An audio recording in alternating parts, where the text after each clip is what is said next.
ఈ మధ్యకాలం చూస్తే ఒక 2-3 నెలలుగా చూస్తే గన రైతాంగం తీవ్రమైన ఇబ్బందుల్లో ఉన్న పరిస్థితిని చూస్తున్నాం. ముఖ్యంగా చూస్తే మా అనంతపూర్ జిల్లా లాంటి కరువు జిల్లాలో ఈరోజు హార్టికల్చర్ అనేది ఎక్కడా లేని విధంగా చాలా బాగా ఉంది అన్నమాట. ముఖ్యంగా కడప అనంతపూర్ జిల్లాలో ఇప్పుడు ఎప్పుడూ లేనంత విధంగా ఈ అనంతపూర్ జిల్లాలో పండించిన పంటకు గిట్టుబాటు ధర లేని పరిస్థితి ఏర్పడుతుంది. అది ఏ పంట అయినా తీసుకున్నా కానీ అలాంటిది ఉంది. హార్టికల్చర్ ఒక 25% 30% ఉంటే మిగతాదంతా కూడా గ్రౌండ్ నట్ కానీ రెడ్ గ్రామ్ కానీ ఇలాంటి దానిల మీద ఎక్కువగా ఆధారపడి ఉంటారు. ముఖ్యంగా కోవిడ్ లాంటి సమయంలో చాలామంది కూడా సాఫ్ట్వేర్ ఉద్యోగులు ఊర్లలో ఉన్నప్పుడు వాళ్ళకున్న భూమిలో అది 5 ఎకరాలో 10 ఎకరాలో అప్పుడు ఇంటి దగ్గర ఉన్నామని చెప్పేసి ఉద్దేశంతో చాలా హార్టికల్చర్ కూడా ఎక్కువగా పెట్టుకోవడం జరిగింది.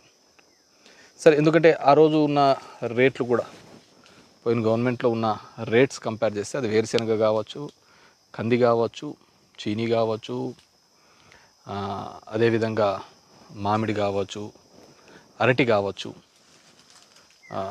చాలా మంచి ప్రైజింగ్తో ఉండేది. కొద్దిగా రైతాంగం కూడా వీటి మీదకి ఇంట్రెస్ట్ చూపిస్తూ రావడం జరిగింది. కానీ ఈ మధ్య చూస్తే కనుక మనం ఒక 6 months నుంచి కూడా చూస్తే వ్యవసాయం మా జిల్లాలో పంట పండించినప్పటికీ కూడా గిట్టుబాటు ధరలు లేని పరిస్థితి. నాకు తెలిసి ఆంధ్రప్రదేశ్ అంతా కూడా ఇదే పరిస్థితి ఉందనుకుంటున్నాను. ఎందుకు అంటున్నానంటే మన మిర్చి రైతులను గుంటూరులో చూడడం జరిగింది. జగన్మోహన్ రెడ్డి గారు పోయి అక్కడ పోయి పరామర్శించడం జరిగింది. అదేవిధంగా కర్నూలులో చూడడం జరిగింది. ఆనియన్ రైతులు అక్కడ కూడా ఇబ్బంది పడుతున్న పరిస్థితి.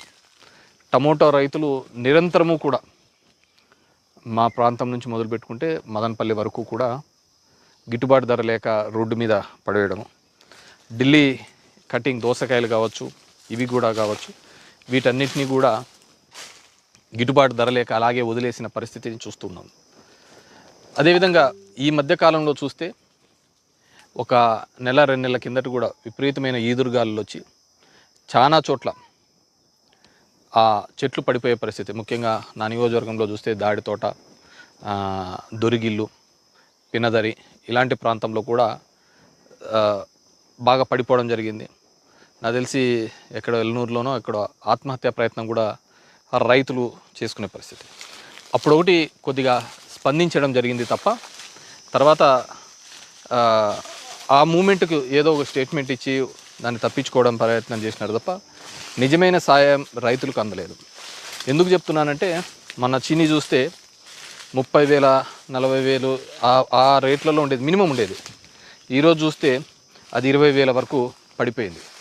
దాంట్లో దళారులు కావచ్చు 20 రూపాయలకే తీసుకోవడం, డబుల్ సూట్ అంటాడు, కమిషన్ అంటాడు, ఈ విధంగా ఉండేది. అంటే ఆ ఆక్షన్ లేక కేవలం 5-6 మంది చేతుల్లోనే ఉంది. దీనికి జిల్లా యంత్రాంగం కూడా స్పందించాల్సిన అవసరం ఉంది. సో ఆ చర్యలు కూడా చేయటం లేదు. ఎందుకంటే కేవలం ఒకరిని కక్ష సాధింపు చర్యలో భాగంగా అవి చేస్తాము ఇవి చేస్తాము పేపర్లకు హైలైట్ అయిదామనే పద్ధతినే చూస్తున్నారు తప్ప ఒక రైతాంగం, ఇంతమంది రైతాంగం ఇబ్బంది పడుతున్నారని ఎక్కడే కానీ లేదు. ఈరోజు చీనీ చూస్తుంటే అలాగే అయిపోయింది, కర్బూజా చూస్తుంటే అలాగే అయిపోయింది, అరటి 6,000 10,000కి పడిపోయిన పరిస్థితి. ఇంత దారుణంగా ఎప్పుడు లేదు. మొన్న ఎప్పుడు చంద్రబాబు నాయుడు గారు అక్కడికి వచ్చినప్పుడు చెప్తున్నారు, అనంతపురం జిల్లాకు వచ్చినప్పుడు ఇక్కడిది విదేశాలకు కూడా పోతుందంట అరటి అని. విదేశాలకు పోతుంటే రేట్ ఎక్కడ? కేవలం 4-5 మంది బ్రోకర్ల చేతిలో పడి ఈరోజు రైతాంగం అంతా ఇబ్బంది పడే పరిస్థితి ఉంది. ఆ ఎంఎస్పి కూడా లేని పరిస్థితి, గ్రౌండ్ నట్ కూడా అదే పద్ధతిలో ఉంది.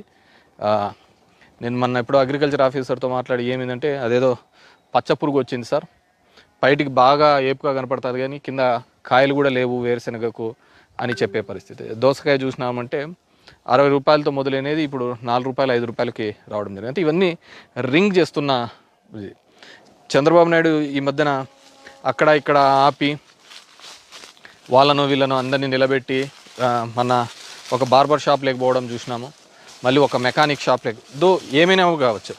నేను చంద్రబాబు నాయుడు గారిని కోరుకునేది ఒకటే, మీరు ఖచ్చితంగా అది నిజంగంటే ఒక మేలు చేయాలి అనుకున్నప్పుడు ఈ ఈ ఈ రాష్ట్రంలో ఇంతమంది రైతాంగం ఉంది, ఈ విధంగా ధరలు పడిపోతూ బ్రోకర్ల చేతులలో రైతులు ఇబ్బంది పడుతున్నప్పుడు ఏం చేస్తున్నారు?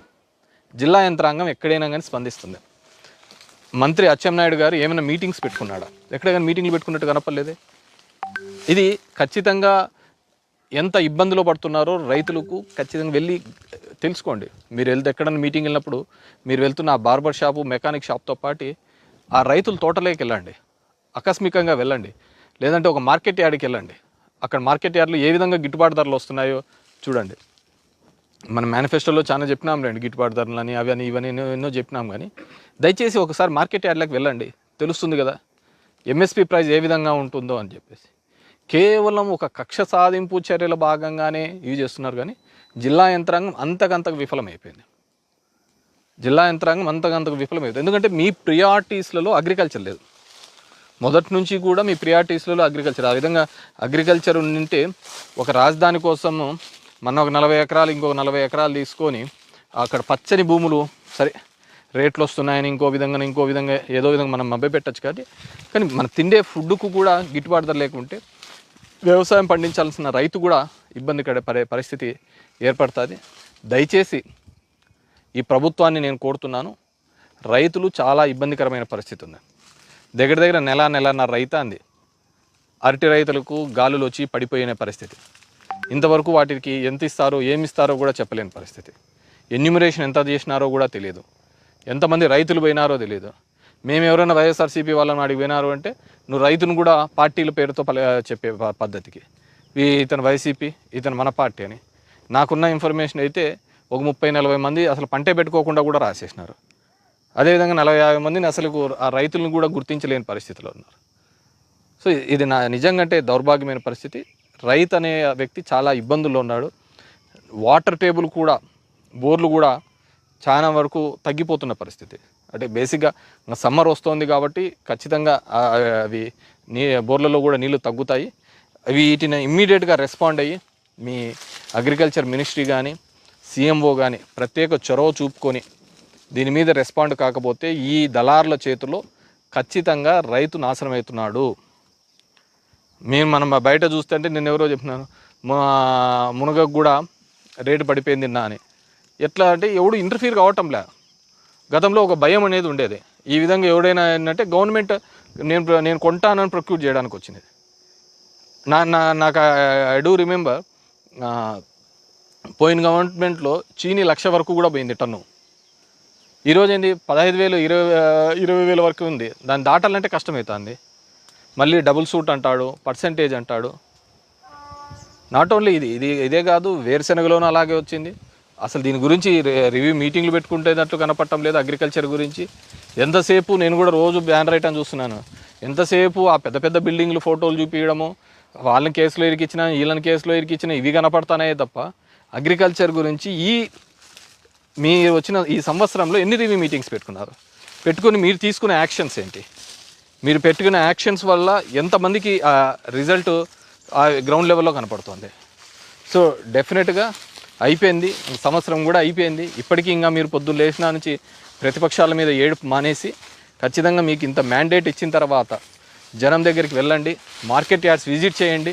జిల్లా యంత్రాంగం అంతా కూడా మార్కెట్ యార్డ్ విజిట్ చేయండి. ఎందుకు ఫ్లక్చువేట్ అవుతుంది, ఇంతగా దళార్లు తింటున్నారు అనేది కూడా చేయాల్సిన బాధ్యత మీ మీద ఉంది. ఎందుకంటే మిర్చి రైతులు ఆ విధంగా ఆ రోజు కొట్లన్నారు, ఆనియన్ రైతులు, టమోటా రైతులు, చీనీ రైతులు, దోసకాయ, వేరుశెనగ రైతులు, ప్రతి ఒక్క రైతు ఇబ్బంది పడే పరిస్థితి ఉంది. డెఫినెట్గా వాటి మీద చర్యలు తీసుకోవాలని చెప్పేసి కోరుతున్నాము. ఇట్లాగే గత ప్రభుత్వంలో అయితే ఇన్సూరెన్స్ కూడా ప్రభుత్వమే కట్టి ఆ ఇన్సూరెన్స్కు దానికి ఇది లేకుండా నష్టం జరిగిన నెల రోజుల లోపల ఆ నష్టాన్ని ఇచ్చే పద్ధతిలో గతంలో జరిగేది. అది అందరికీ తెలిసినది. కానీ వాటి విలువ అప్పుడు తెలియలేదు. ఎందుకంటే గవర్నమెంటే ఇన్సూరెన్స్ కట్టి గవర్నమెంటే ఇస్తున్న పరిస్థితి. ఈరోజు ఇన్సూరెన్స్ అందరి దగ్గర కూడా రైతుల దగ్గర నుంచే కట్టించుకునే పరిస్థితి ఏర్పడింది.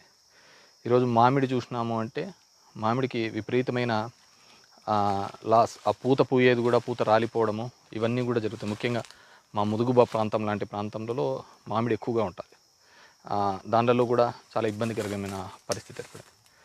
అదేవిధంగా గతంలో నేను జిల్లేడుబండ అనే ఒక వాటర్ స్కీమ్ కూడా తీసుకొని రావడం జరిగింది. ఆ వాటర్ స్కీమ్ ద్వారా దగ్గర దగ్గర 25,000 ఎకరాలకు ఆయకట్టు రావాలని, దాని తర్వాత అదందరికీ ఉపయోగపడే విధంగా వాటర్ టేబుల్ పెరుగుతుంది. 2.61 టీఎంసీ, దగ్గర దగ్గర 680 కోట్ల, దగ్గర 700 కోట్ల వరకు ఆ ప్రాజెక్టు. నాకు తెలిసి ఇప్పుడున్న కలెక్టరే అప్పుడు జాయింట్ కలెక్టర్గా ఉండి గవర్నమెంట్కి కూడా పంపించినారు. దగ్గర దగ్గర ఒక 100 crores కావాలి ల్యాండ్ అక్విజిషన్కి అని చెప్పేసి. సో దాని తర్వాత ఒక మంచి గిట్టుబాటు రేటు కావాలని అక్కడ రైతులు అడగడము, ఆ రేటు వచ్చే విధంగా ఏర్పాటు చేస్తామని కూడా చెప్పడం జరిగింది. దాని తర్వాత కూటమి వచ్చిన తర్వాత కూడా వీళ్ళు కూడా పోయి అక్కడ పోయి హామీ ఇవ్వడం జరిగింది, ఆ రేటు వచ్చే విధంగా చేస్తామని. కానీ ఎక్కడ పట్టించుకున్నారు? ఆ ల్యాండ్ అక్విజిషన్ డబ్బులన్నా రిలీజ్ చేయిస్తే నా వరకు నేను చేసేదంతా కూడా ఆ ఇబ్బందిగా ఉన్న పరిస్థితుల్లో ఒక ప్రాజెక్టు శాంక్షన్ చేసి దగ్గర 200-300 కోట్ల రూపాయలు ఖర్చు కూడా చేయించడం జరిగింది.